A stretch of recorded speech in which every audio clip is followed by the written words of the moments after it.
And let's face it, even the last month or two have been crazy, right, in terms of what's happening in tech, and this change has been bubbling away as it relates to AI for the last year or so, but right now things are really changing. But actually, I don't think that all the things that underpin what moving into more senior leadership roles has changed. Luca here. Welcome to a new episode of the Refactoring podcast, where every 2 weeks we interview a world-class tech leader. Today's guest is Richard Hughes-Jones, a professional executive coach with more than 20 years of experience. With Richard, we talked about how to coach tech leaders through uncertainty and everything that's going on with AI, how to navigate it, how we should think about our role, and what it means to step outside of the framework. We also explored how to leverage AI for coaching, how to blend human and AI advice to get the best of both worlds. So let's dive right into the action. Welcome, Richard, and thank you so much for being on the show today. It's a pleasure. Thank you very much for having me. Looking forward to this. Thank you. So, Richard, you are an executive coach to founders, CEOs, and senior tech leaders in high growth companies. And you have more than 20 years of experience from being a strategy consultant to a facilitator and a coach, of course. And the occasion to have you here is that we met through our mutual friend, Tiago Gysi, who has been on the podcast too. And he's a former coaching client of yours. And you've recently written also a great article together about learnings from this coaching journey, and I absolutely loved it. I think it's one of the most honest accounts of coaching I've read. So I wanted to have you here to explore how you think about coaching and many of the themes that you've been exploring with Tiago as well. Let's do it. Yeah. No, and thank you for that. The article came out the other week, and we've had some really good response to it. I think it's not often you get to hear a coach and their client kind of riff on the work they've done together. So it was really good fun to do that with him. Yeah. Yeah, absolutely. Made me think that we should see more of that if people are willing to. So I want to start from the basics. That is, we have talked to one another about a couple of weeks ago, and I know that you come from more of a strategy consulting background, even government work, and not tech engineering work. So how did you end up coaching CTOs and founders and tech people? Good question. Right. I'll give you a very quick canter because yes, started off in strategy consulting, spent about 5 years in government, interestingly building a big government program, and I was part of a team that I was the first member of. We had to pay £1 million, 1 million people, £1.5 billion. So it was this big government program. I was the first member of the team. By the end, there was about 25 of us on the team, and we had a big outsourced contract with Siemens. I say that because whilst it wasn't a tech startup, it was a really interesting journey of going from being, early member of a very small team or the first member of a small team to creating something quite big. Yeah. I was working at Deloitte at the time, and I went back there, and I knew it was time for a change. And I thought, how can I take some of these learnings and apply them? I'd started doing some work at Deloitte. They were doing some work in the startup space, and I thought this just looks much more interesting and exciting, quite frankly, than corporate consulting. So I kind of I did the jump off the cliff, deploy the parachute as you're falling and work it all out. And started working around with startup founders. I think that journey's progressed.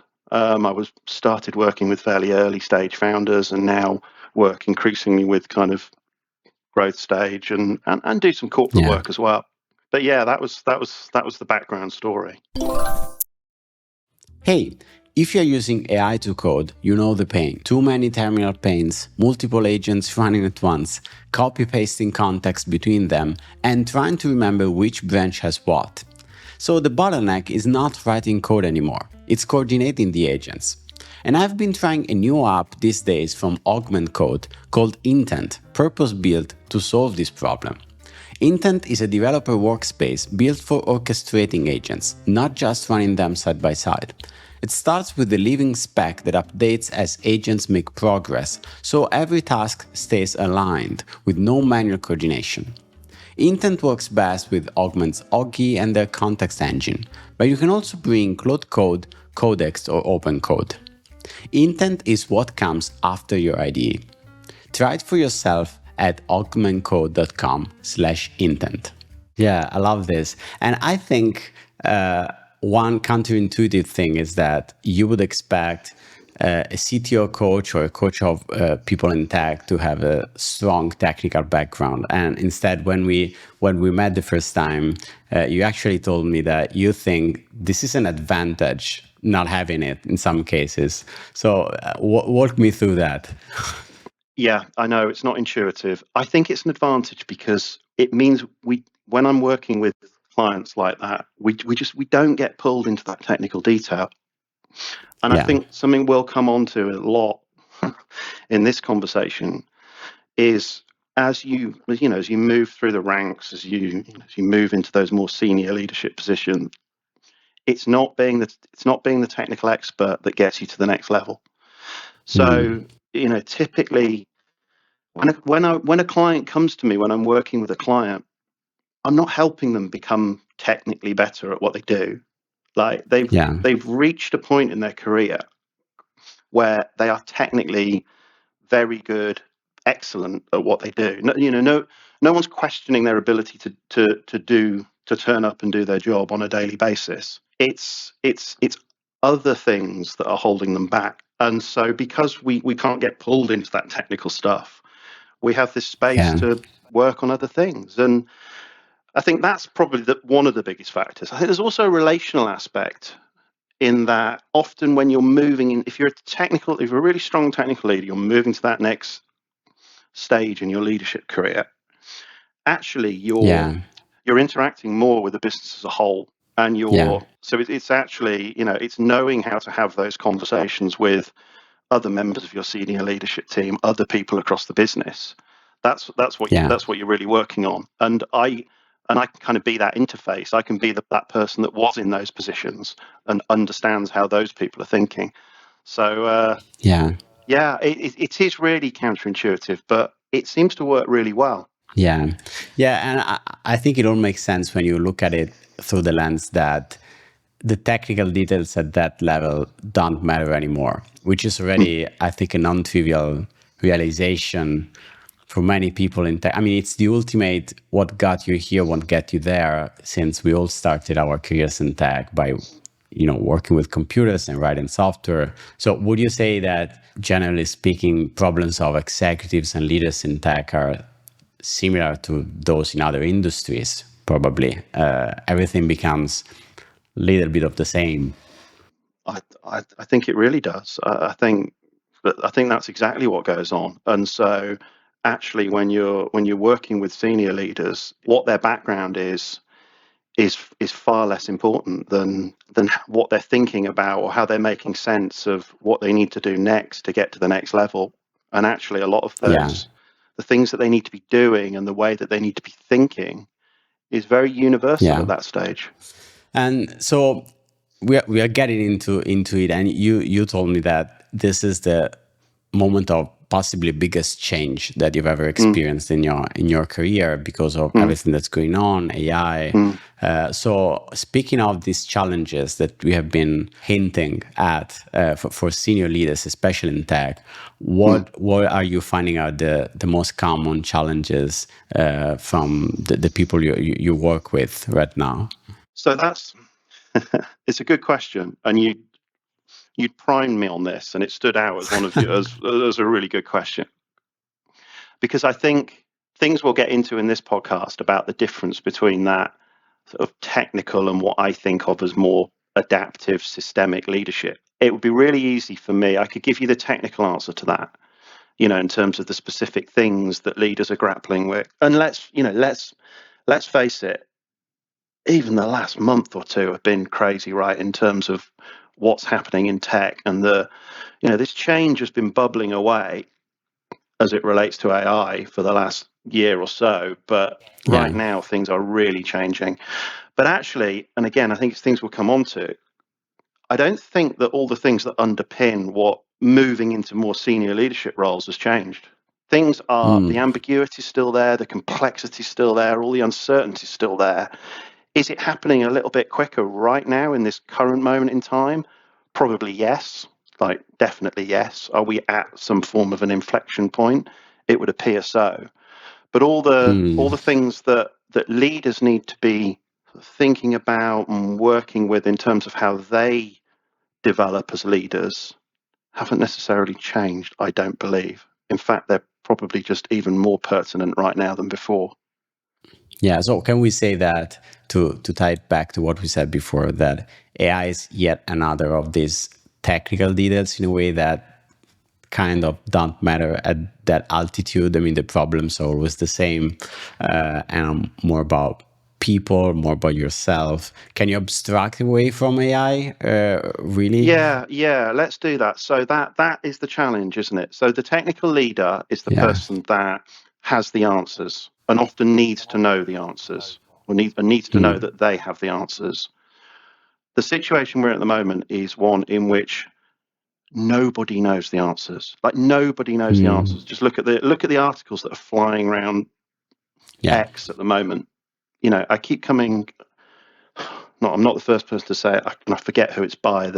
Nobody knows anything, and it's easy. That's not to be nihilistic and say that nobody knows anything at all, and we can't make any predictions about where the world's going or anything like that. It's not to say that, but it is to say that no single expert knows what's going to happen over the next couple of years. No one person knows that.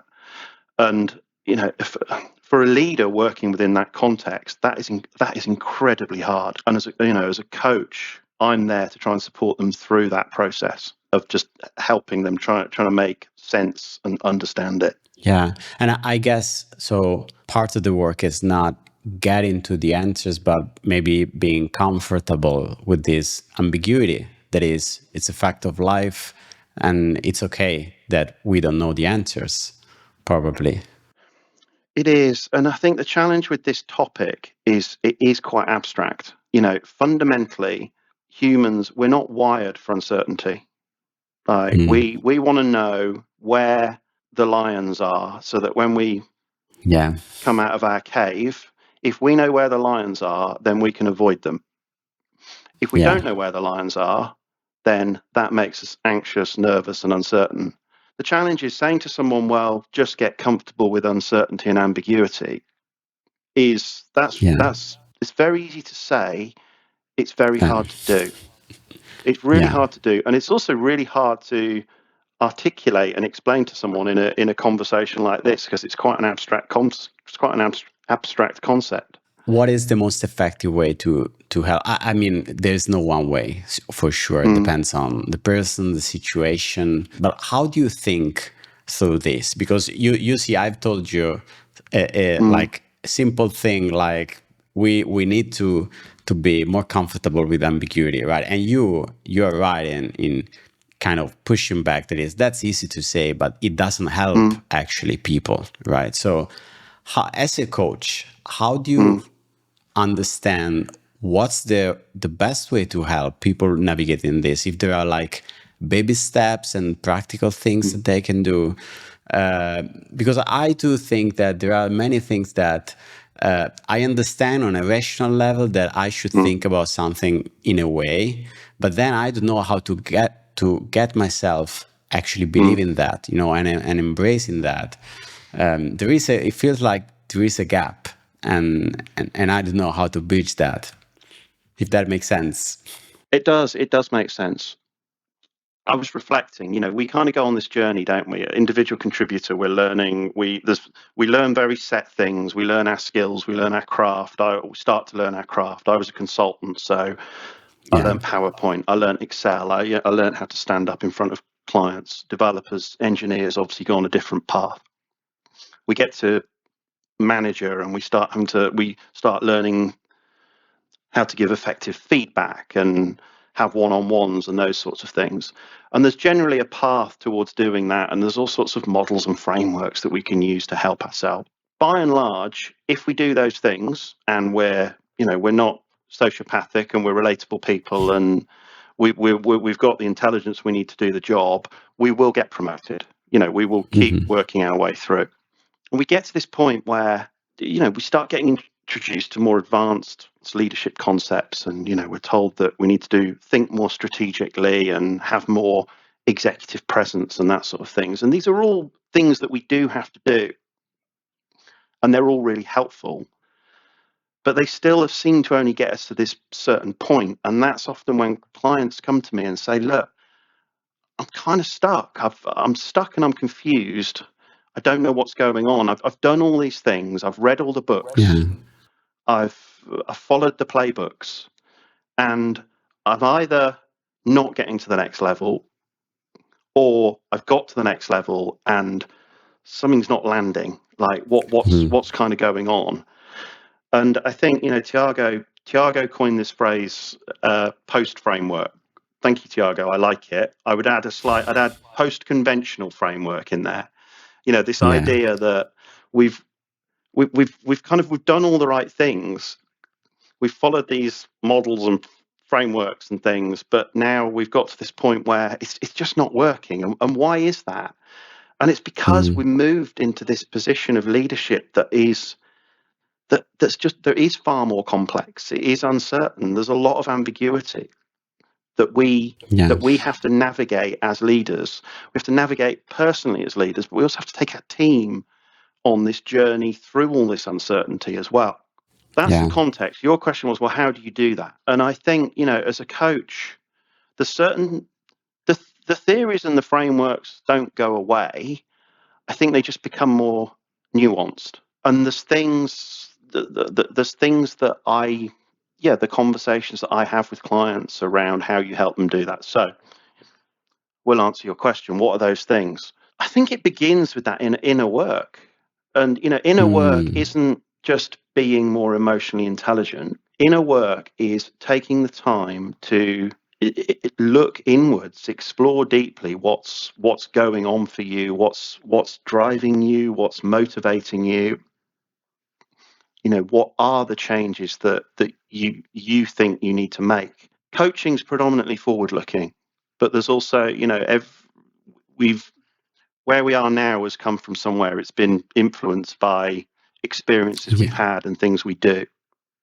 Yeah. So there is a piece in coaching around looking backwards to sort of help people understand why they think about things the way they think about them and why they do certain things. So I think that inner work, it's certainly been one of the biggest evolutions in my own coaching journey, is developing my own ability to do that deeper work with individuals to help them get a better understanding of what's going on for them. That's one aspect. Other work I tend to do with clients is around perspective taking.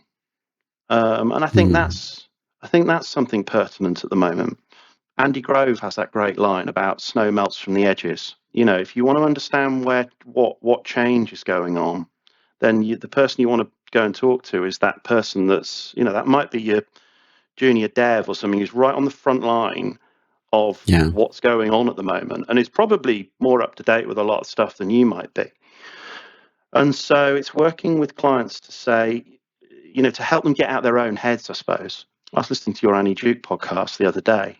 She said, you want to make a hard decision, you need to get out there and get everyone else's perspective. Broaden your own perspective by listening to other people. So those are often common themes in coaching conversations. I do some what I find really interesting work around polarities and safe to fail experiments. So when we think about, we're talking here about working in complexity, and not to sidetrack, but the challenge is we're not, the human brain, it's not evolved to work that well in complexity. It's evolved to work quite well in complicated environments where we can kind of piece things together and get to the answers.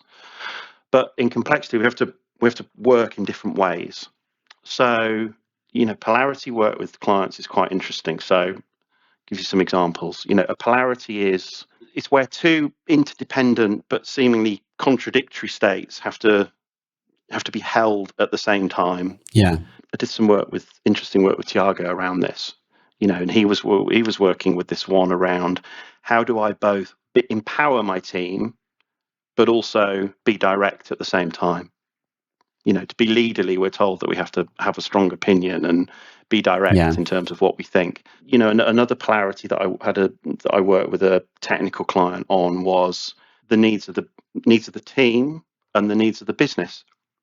And actually, that was what was really that was holding their leadership back, because they were very focused on the needs of the team, and this was causing some kind of deep internal stress for them, because of the way in which it linked to the values that they held and things like that. I stop you here. I stop you here for a minute. So is the goal, you think, is to kind of break our mental model that these things are at odds one another? Like we often think about empowerment versus being more directive, and as if it is like a spectrum, and you have to decide where to fall on the spectrum, right? So you're saying instead, this is not a contradiction, just like with the other example, you can, or like, do what's good for the business versus what's good for the team. So the fallacy is that we think in terms of versus, one versus the other. You've used the word versus there, which is exactly the word to pick up on, because it's not verse. It's not exactly. I know why you've used it, and it's kind of because it feels like the right word to use. But these things, it's not versus. So it's this either or. It's this both and mindset, or either or mindset, rather than both and. Two things can be true at once, and it's developing the capacity to hold both of those things at the same time and lean into them depending on the situation, the context that you find yourself in. And often that's what comes through the coaching conversation is, one, recognizing that the polarity is there in the first place. You call these out to people, and it's really interesting because they're like, oh, I couldn't have named it like that myself, because they're just experiencing it. But when you call it out, they can see it for what it is, and then you can explore it with them, which actually leads on to one of the other things that we do a lot of in the coaching conversations is these safe to fail experiments. What are the things that you can go out and try in order to get a better understanding of the situation? And so a safe to fail experiment is something that it's something that you can do, and if it doesn't go according to plan, it hasn't made you look stupid, it hasn't damaged the business, it hasn't destroyed a relationship, but you've learned something. You've had that feedback loop. You've had that faster feedback loop that then allows you to iterate and try something else. As it relates to being a human and a leader, all this stuff is quite hard, and it's not necessarily apparent when you're in the moment. And I think that's what the coaching relationship and space is there to provide for people. Yeah, I think I don't know if you would agree with this, but when you talked about breaking this kind of false dichotomies, breaking these polarities, and expanding your perspective, made me think of what you said before about breaking the framework and getting post framework. Do you think it's some of the frameworks that we use kind of corner us into a way of looking at things that sometimes is limited, right? So they serve us well for a while, right? Mm-hmm. But they create like a simplified version of the world where, for example, serving the business versus serving the team, it's two things that you need to find a sweet spot. And maybe that's true for a while, or in a simplified version that allows you to get from A to B, but you get to a point where this is not true anymore, and you need to think outside of that box. So frameworks don't serve us well anymore at some point. I could not agree more with what you've just said. What is a model? What is a framework? You said it. It's a simplification of reality. That's what it is. It's reality is sort of so messy, abstract, confusing, all those things, that the human brain has to sort of wrap some structure around it. Now, it's not to say they're not useful. They're more than useful. They're essential, because otherwise the world is just too much for us. But they are a simplification. And I think, this is getting into the meat of some of the sort of leadership shifts that you're trying to help a client with, which is to say that, if you're surrounded by all these models and frameworks, you're told that if you follow them, you'll be successful. But you've followed them and you're successful, but you're not getting to the next stage that you want to, or you've got there and things still don't feel quite right. So what do we do with that? Let me just take a step back. So I tend to work with clients who, there's different types of clients. I tend to work with clients who come to me and we have a really we have this type of conversation. And I think we both come to an understanding that, and this is back to Tiago's post framework, is that given where they are now, there isn't an off-the-shelf solution for them. There isn't an out the box. There isn't me telling them, well, you need to go and do these things and you will get your promotion, or you will, be more effective in the role you're doing. The conversation is around, we need to unpack this. Like, we need to really unpack this, explore it, and we're going to help you develop your own framework. And that will draw on all sorts of other frameworks, the really good stuff that's out there. But you're at this stage where, you can't just pull something else in, run yourself through it, and out pops you as an evolved leader. We're gonna work out what your framework is. So that's one aspect of the work. Now, depending on where someone's at, that doesn't always land, because we're back to uncertainty. It's when someone tells you that there's a framework to get you to the next level, that's very reassuring. It's like, right, okay, so this has happened before. There's somebody else who's been in my shoes and worked this out. So if I follow this and I do the right things, I'll get to the next stage. That feels good. If someone says to you, well, this is all quite nuanced and abstract, isn't it? Like, the world's a very complex place. You're at a stage where you need to work it out for yourself, drawing on all that rich wisdom and wonderful stuff that's out there. Well, that's not so cozy. That's like, this sounds like hard work.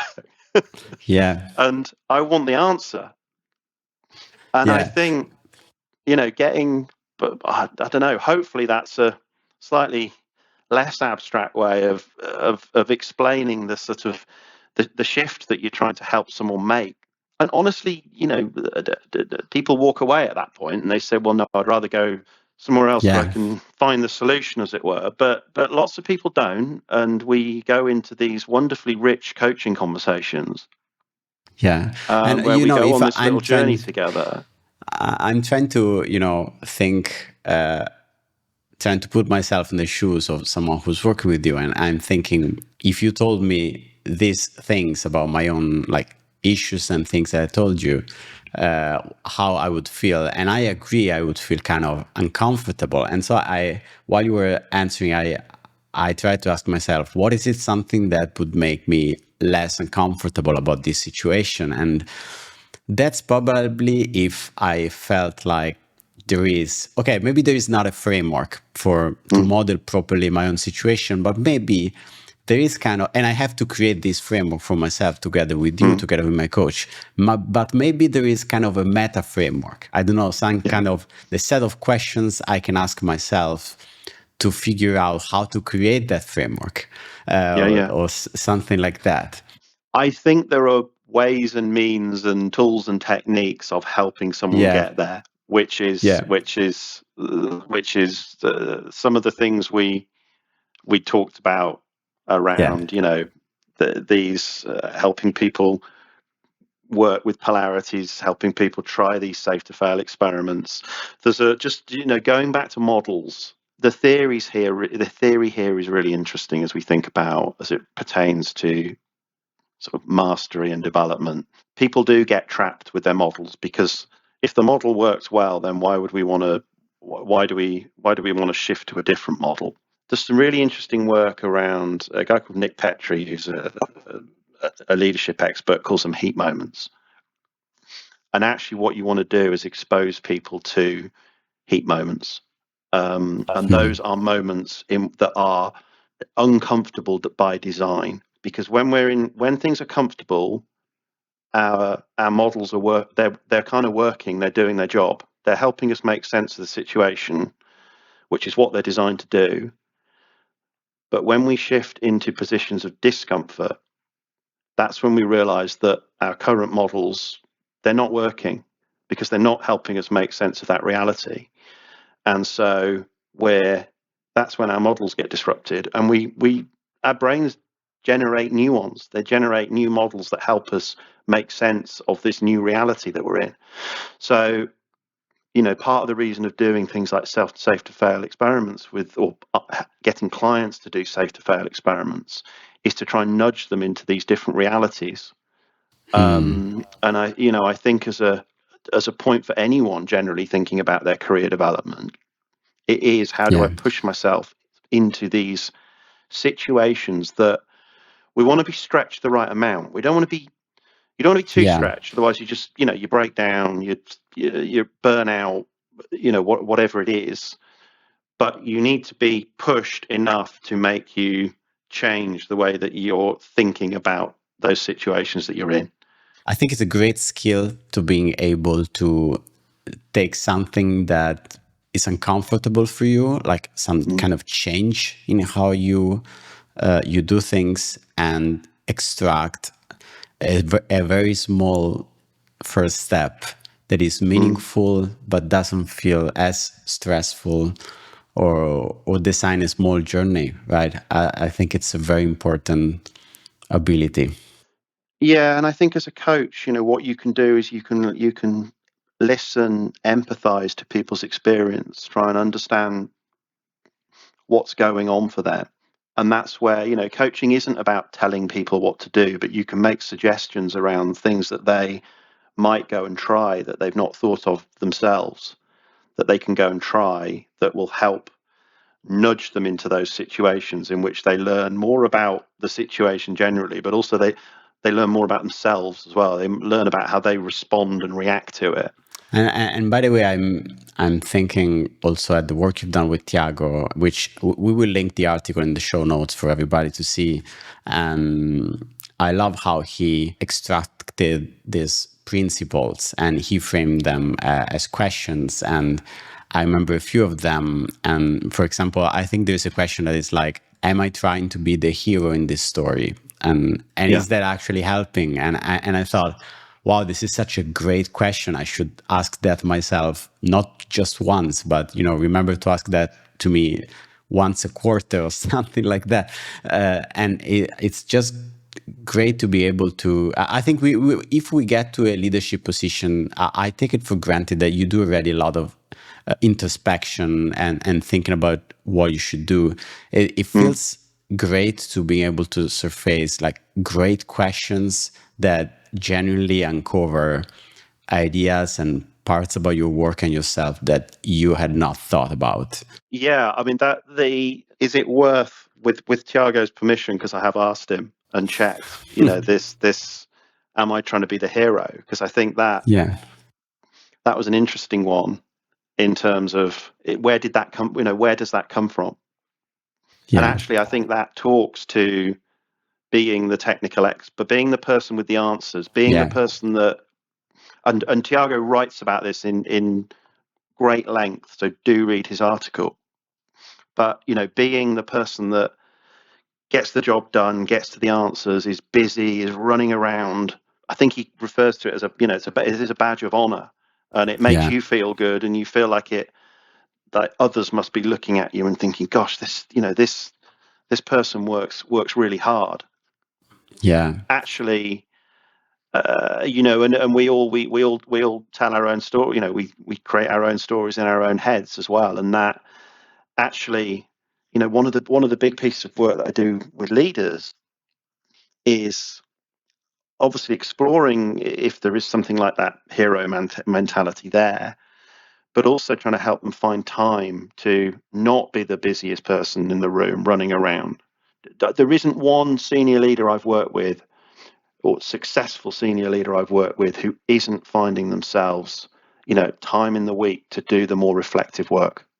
Now, there's probably I think there's a little bit, there is selection bias in coaching because you only experience the people that come to you for coaching. But yeah, just exploring these things that we tell ourselves, these things that are going on at a deeper level, helping someone put them into words, and then over time, those principles always emerge over a series of conversations. They don't come out right at the start. And my job as a coach is to help observe, reflect those back, and draw them out of people.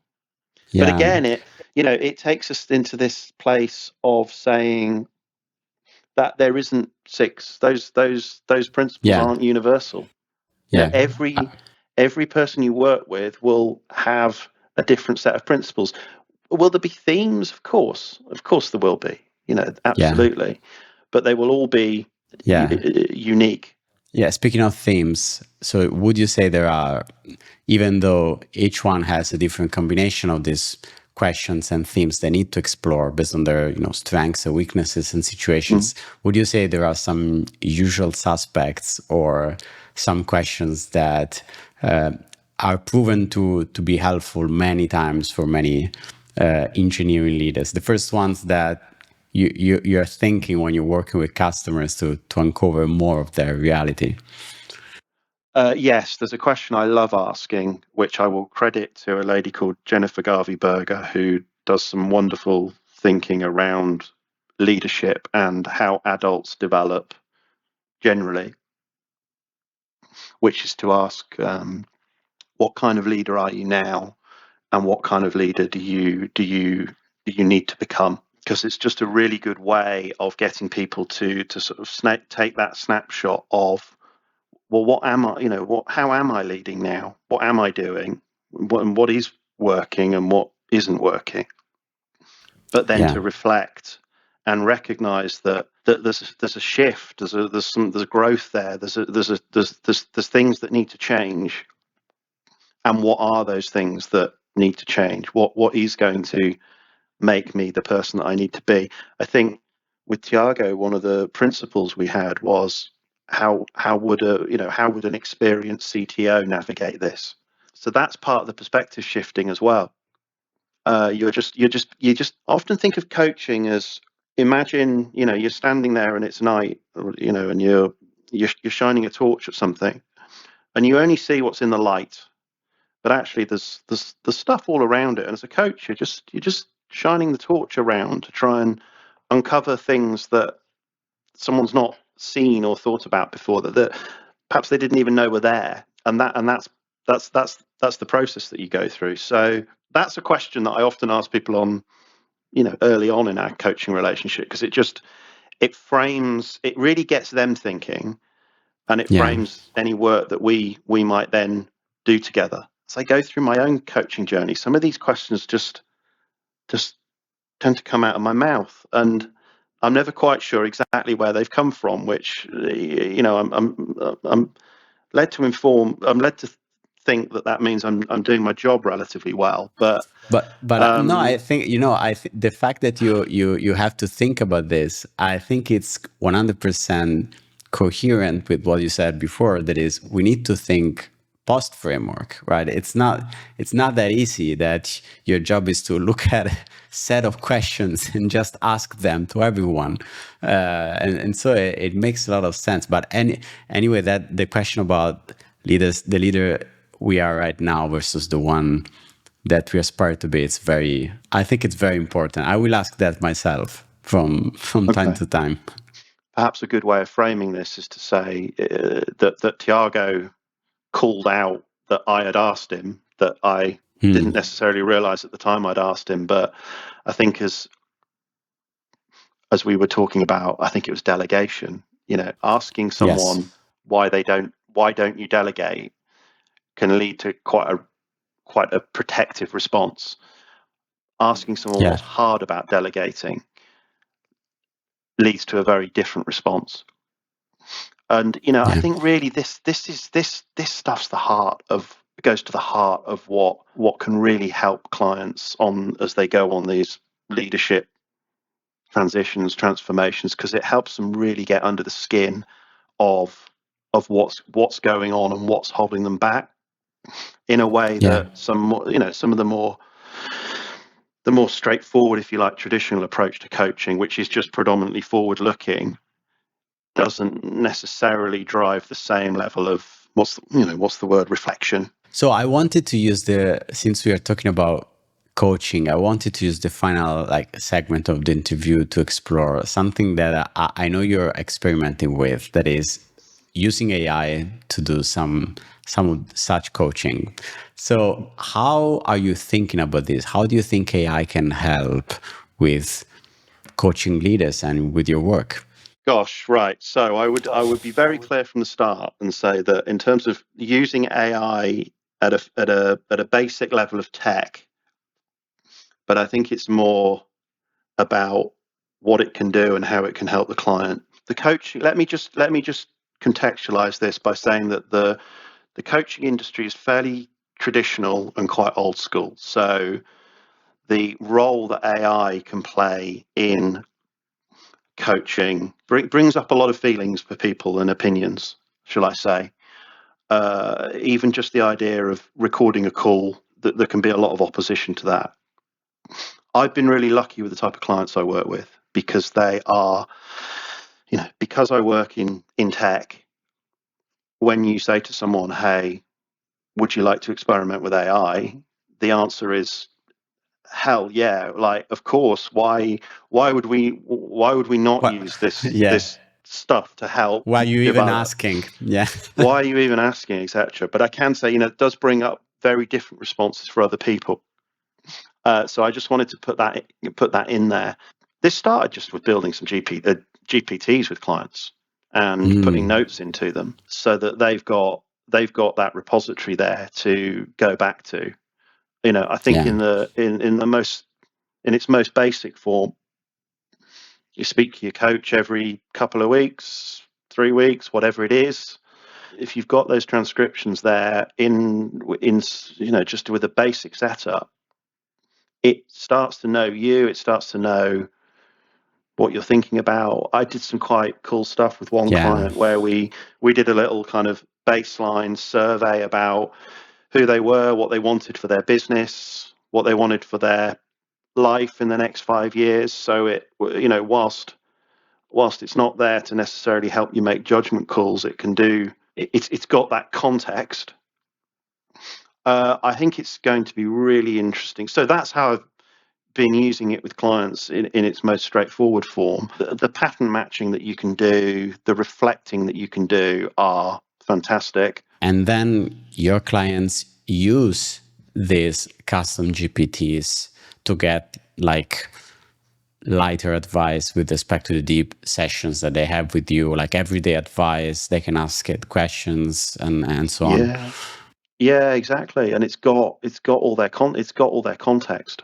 And it's something that I can go back into as a coach. And it's more than just check in on, well, what did we talk about last sessions? But it is so much more powerful than humans. We're pattern matching machines, and we're very good at seeing patterns, but we're not as good as an AI. So for things like that, you can, for reviewing someone's year and helping them think about that, and just surfacing things that you've not necessarily seen. What I'm also really interested in is what it will be able to do. What it can do now. I'm not advanced in terms of what I can build from a tech perspective, but there are people out there that can. What will it be able to do in 3-6 months' time? Let alone a year or two. I think it's going to be really.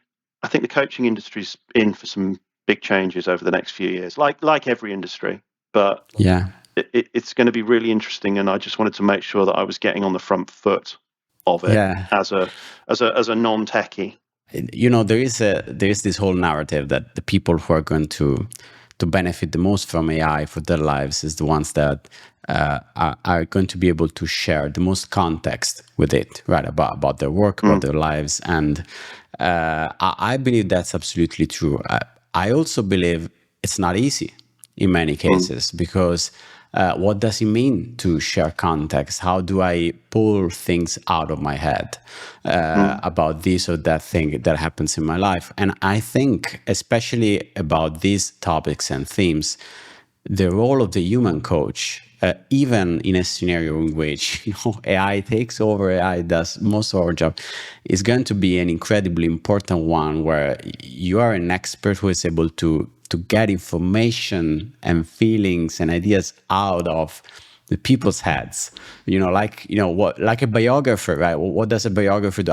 They ask questions to get that kind of information, and the AI can benefit a lot from that in us humans too, of course. I think you're right, and I think for the time being, at least, that is where I could imagine a world where, say, yeah, you don't speak to your human coach every other week like you did before, but you speak to them maybe 6 or 8 times a year, Yeah, because the AI needs that context. And where we're at the moment, the human is still the best medium, if you like, to have that conversation with the client, yeah, to help draw that out of them, put it into the AI, and then let it do its thing. And that my whole philosophy around AI in coaching is augmentation. It's not yes, replacement. It's not yeah, how does AI replace the human coach, which is what, yeah, when you talk about AI in coaching, it's interesting. A lot of non-AI people just assume you're talking about the AI doing the coaching. yeah, And you're like, no, whoa, whoa, whoa, no, that's not. I've been experimenting with it for a year plus now. Never once have I used the AI to do my coaching. I've yeah, used it to help me and my clients get a better understanding of what's going on for us. And I'm trying to sort of remain neutral, but it's a really powerful tool, and I think I'm really keen to keep exploring how it can be used. yeah. I think that a good way of looking at it is not necessarily at what the surface that is about skills, but Mm, more about that, which is, I think it's inevitable that the frontier between our own skills and those of the AI is going to restrict in yeah. favor of AI more and more, but more about what are the unique human factors that we are bringing on the table with our job. And to me, that I've done some coaching in the past, there are elements of empathy and Mm, accountability that you build with the clients you work with that are just not there with AI. So yeah. they bank on us being human and Yeah. sharing our challenges. And I don't see, even in a world in which, worst case, the AI is perfectly capable of understanding all of these problems, right? I Mm. just don't see it being just as effective, right? Because of what bonds us as humans. But I might be wrong, of course. Yeah, no, well, again, so we're into this world of nobody knows, do they? And Yeah, I'm not at the frontier of AI enough to know what might be in development now. I know that even now it can do more. From the videos, it's yeah, getting better at being able to do reading emotions and that sort of thing.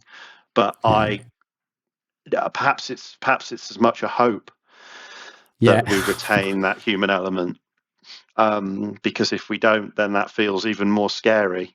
yes, I'm just not sure, but it's certainly, there was a good clip of Brian Armstrong the other day, Coinbase mm, CEO, talking yeah, about how he's using AI, and I'm keen to explore it with more clients as well, because I think there's just a quick snippet. There's a theory by a guy called Chris Aguirre. He talks about espoused theory and theory in use. So mm, when you're working with a leader and you have that coaching conversation, and you talk about what you're going to say at the next board meeting or town hall, I think his research effectively suggested that almost every time the person doesn't do what they said they were going to do. yeah, Obviously now AI if you've got the transcriptions of that coaching meeting and recorded the call, and you've got the town hall or the board meeting, then that opens up a whole new dimension. All permissions, confidentiality, all dealt with appropriately. But if you've got that information, that opens up a whole new coaching conversation that you can be having with a CEO, CTO, or whoever. So I think the use cases there's a lot of use cases that we haven't even necessarily thought of yet. Interesting times. Interesting times and exciting times. That I'm an optimist, so I want to. I really think we'll use this to be more effective and to do better work. So I'm excited to see what's next. I'm going to be an optimist with you. I'm trying. Some days I slip into a bit of pessimism, but generally I'm an optimist.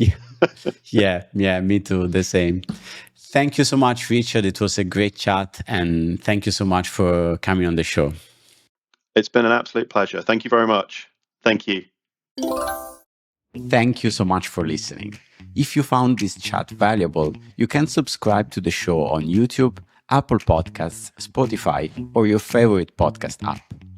Also, please consider giving us a rating or leaving a review, as that really helps other listeners find the show. You can find all past episodes and learn more about the show at refactoring.fm. See you in the next episode.